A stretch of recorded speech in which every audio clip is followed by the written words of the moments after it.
আরে বাপরে, আজকে এত কিছু কি রেখে দিয়েছো এখানে? এত বড় বড় প্রন, এগুলো কি করবে? এটা আজকে ওই ইয়ে বানাবো, জাম্বো প্রন প্রন থার্মিডোর বানাবো। এইগুলো হচ্ছে ক্রিম ইয়া মোজারেলা, তারপরে এই যে পেঁয়াজ, এখন মাশরুম ভাজবো। এটা প্রনটা আলাদা করে রেখেছি, এটা গ্রিল করে ভরবো এর মধ্যে। লবস্টার কি এখানে ইজিলি অ্যাভেলেবল?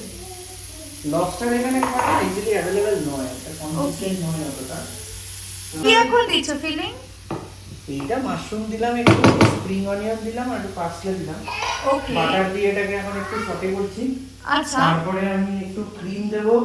আর প্রনটাকে দেখি প্রনটা কি করেছো?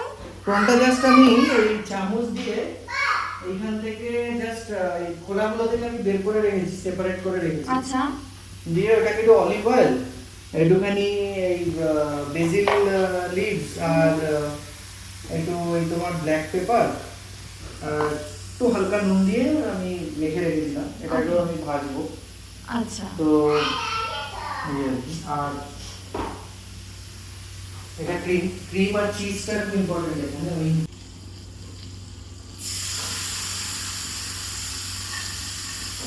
প্রনটা কি করছো এখন? ওটা একটু জাস্ট বাটার দিয়ে, ওই যেটা মেখে রেখেছিলাম ম্যারিনেটটা, হ্যাঁ। ওটা দিয়ে জাস্ট আমি একটু হালকা করে বেশিক্ষণ ভাজবো না, কারণ প্রন চিলি হয়ে যায়। জাস্ট একটু হালকা সটে করে এই পুরো ফিলিংটা দেবো। হ্যাঁ। তারপরে আমি ওই চিজটা বানাবো। মানে চিজ সসের মতো একটা বানাবে? চিজ সসের মতন একটা ক্রিম আর দিয়ে বানাবো। এটা জাস্ট হালকা করে ফ্রাই করি। এটা মিডিয়াম ফ্রাই করবো, কারণ বেশি আমার অত দরকার নেই। প্রন এমনি বেশিক্ষণ লাগে না করতে। বেশি করে একটু চিউই চিউই হয়ে যায়, তাই না? হ্যাঁ হ্যাঁ, ড্রাই হয়ে যাবে। প্রনটাকে জাস্ট একটু হালকা, এগুলো সব ওই সটে, হালকা সটে করে ওভেনে 15 মিনিট রেখে দিলে আমার মনে হয় এনাফই হবে। আচ্ছা। প্রনটা বেশিক্ষণ লাগে না হতে। এই যে তোমার খোলটা দেখো, হ্যাঁ এইখানে এই যে খোলটা আছে, হ্যাঁ। এই খোলটা দেখো, খোলটার মধ্যে তোমার এইগুলোকে ভরবো ফিলিংটা। ও ওকে। এই যে এখানে পুরো করা আছে। আচ্ছা, এটাকে হালকা আমি একটু সেদ্ধ বাবা, করে নিয়েছি। এই যে বাজার থেকে সাইজটাও কিন্তু ভালো তুলেছো। হ্যাঁ, বাড়ি দিয়েছে, কারণ আমি বলে রেখেছিলাম বাজারে যে এরকম সাইজ হলে তবেই রয়েছে। ওকে। এবার এটার মধ্যে আমি ভরবো জিনিসটাকে, আচ্ছা। ভরে তারপরে আমি এই যে মোজারেলা চিজ পিস এগুলো সব আমি দেবো। ওকে। কারণ বলছি না, আমি এটা ওভেনে যাবে, আমি এটা এখানেই রাখবো। আচ্ছা। জিনিসটার সাথে আমি মিক্স করবো। ওকে। অ্যাকচুয়ালি আলাদা করেও দেয়া যায়, ইনফ্যাক্ট আমি আলাদা রেখে না, আলাদা রাখলে চাপ হবে। দাঁড়া, ঠিক আছে, আমি এখান দিয়ে প্রনটা তুলে দিই। ওকে। এই প্রনের যে দেখো, প্রনের যে তেলটা ছেড়েছে না, হ্যাঁ। আমি এটার মধ্যেই সসটা বানাবো। তাতে কি হবে, ফ্লেভারটা তোমার রিটেন করবে। ওই যে আচ্ছা। সসটা যেটা হবে, ওটাতে ফ্লেভারটা, এই প্রনের জলটা হ্যাঁ। আর এই প্রনের যে সটে করা যে বাটারটা, মানে ফ্লেভারটা হ্যাঁ, আসবে। এই ফ্লেভারটা খুব এনরিচ হবে আর কি। ওকে। তো এটা জাস্ট আমি রেখে দিলাম। তো দাঁড়া। হ্যাঁ, প্রন বানানোর একটা সুবিধা হচ্ছে বেশিক্ষণ লাগে না। এটাই একটা, রাদার দ্যান এই মাটন ফাটন বানাতে গেলে যে সময়টা দিতে হয়, হ্যাঁ।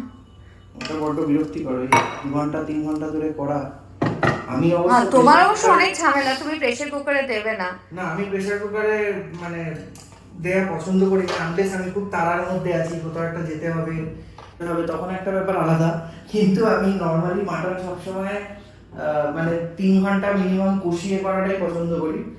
তাতেই ভালো হয়, আর জিনিসটা মাটনের যে সফটনেসটা ওটা কন্ট্রোলে থাকে। মানে আমি কতটা সফট চাইবো, প্রেসার কুকারে একটু সিটি যদি ক্যালকুলেটেড সিটি যদি না হয়, তার থেকে যদি বেশি হয়ে যায়, তাহলে মাটন কিন্তু গলে যায়। আইদার গলে যাবে, না হলে একটু কম দিলে মাটন শক্ত থাকবে। কিন্তু এটাতে তুমি কনস্ট্যান্টলি একটা মনিটর করতে পারবে, এবং তুমি এক্স্যাক্টলি কোন পয়েন্টে তুমি গ্যাসটা বন্ধ করবে, রান্নাটা শেষ করবে, কতটা তোমার সফট তুলতুলে হতে হবে, এই জিনিসগুলো খুব মানে কড়াইতে করলে খুব সুবিধা। সময় লাগে রান্নাটা, যারা ভালোবেসে করে তাদের জন্য ঠিক আছে, যাদের বিরক্ত লাগে তাদের দরকার নেই, তারা প্রেসার কুকারে করে। ইনডিরেক্টলি যে আমাকে বলে সেটা আমি ভালো করেই বুঝতে পারলাম, সেটা না বললে মানে না, ঠিক আছে, এটাতে কিছু মানে সবাই যে সব জিনিস ভালো লাগতে হবে তার কোনো মানে নেই। চিজ আমার রেটিং থেকেই মনে হয় খেয়ে নি। হ্যাঁ, আরে বাহ।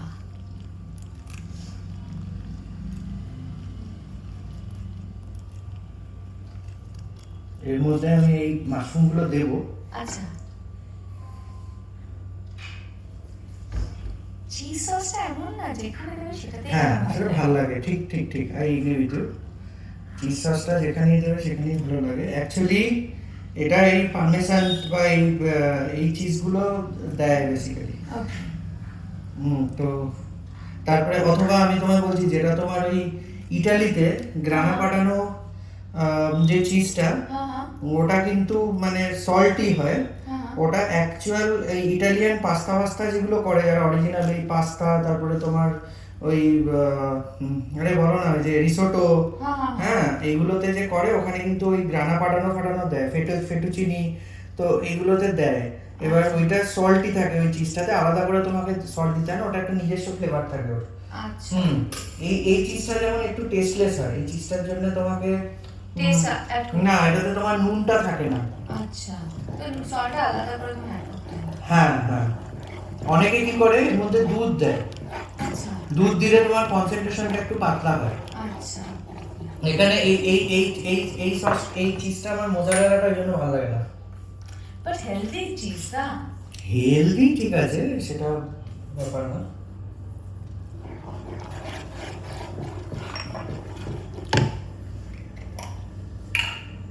একটু গ্যাসটা বাটারটা দিই।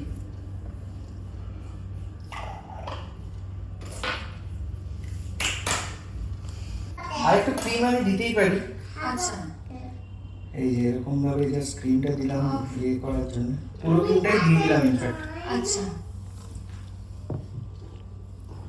এটা একটুখানি গ্যাসটা অন করে হ্যাঁ মানে এই এটা না বেশি হাই ফ্লেমে করলে খুব ঠিক গাঢ় হয়ে যাবে। ওকে। গাঢ় বেশি হলে ভালো লাগে না অ্যাকচুয়ালি। হ্যাঁ, বেশি কারণ ভালো লাগে।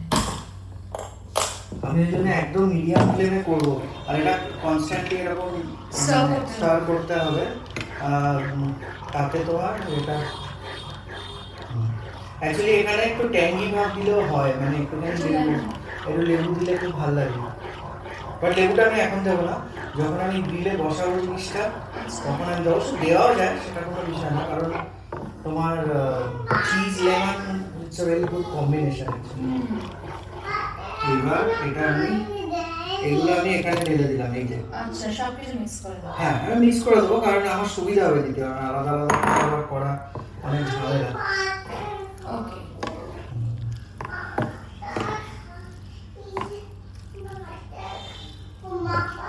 এই মাশরুমের যে জলটা আছে হ্যাঁ এটাতেও তোমার একটু লাইট একটু হবে। হ্যাঁ ঠিক কিন্তু একটু থিনার হয়ে যাবে। আমার তো হচ্ছে এখনই খেয়ে নিই। খাবে? একটা হয়ে গেলে খাবো।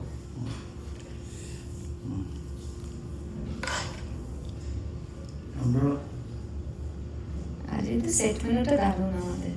হ্যাঁ হিজিবিজি মেনু হয়ে গেছে। তাও ঠিক তো ছিল না, এটা খাবো না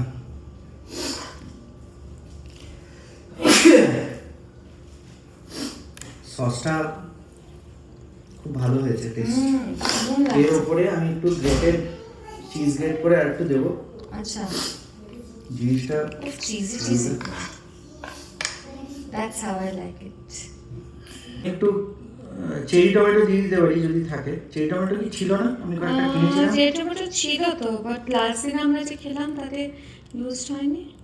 যদি না ইউজ হতে থাকে তাহলে একটুখানি স্লাইস করে করে দিয়ে দিতে পারি, মানে দারুণ লাগবে কিন্তু ওই ট্যাঙ্গি ভাবটা। ফ্রান্সে তো মানে লবস্টারটা খুব ইজিলি অ্যাভেলেবল নিশ্চয়ই। হ্যাঁ ওখানে ইজিলি অ্যাভেলেবেল, কিন্তু এটা প্রচুর কস্টলি হয়। মানে এই লবস্টার থার্মিডর কিন্তু ওয়ার্ল্ডের যে কোনো জায়গাতে if you go try to have it, it's very costly. আমরা মনে আছে আন্দামানে খেয়েছিলাম, আন্দামানে কি এক্সপেন্সিভ ছিল, মানে ভেরি এক্সপেন্সিভ, মানে জাস্ট পাগলের বাট মতো খেতেও expensive দারুণ ছিল, হয়, হ্যাঁ। খেতেও ব্যাপক হয়। খেতে লবস্টার ভালো ইটসেলফ হয়। আসলে খুব এক্সপেন্সিভ, তা নট ইজিলি অ্যাভেলেবল, ওটাই problem. Freshly bake from oven, যা লাগছে না দেখতে, সো ইয়ামি।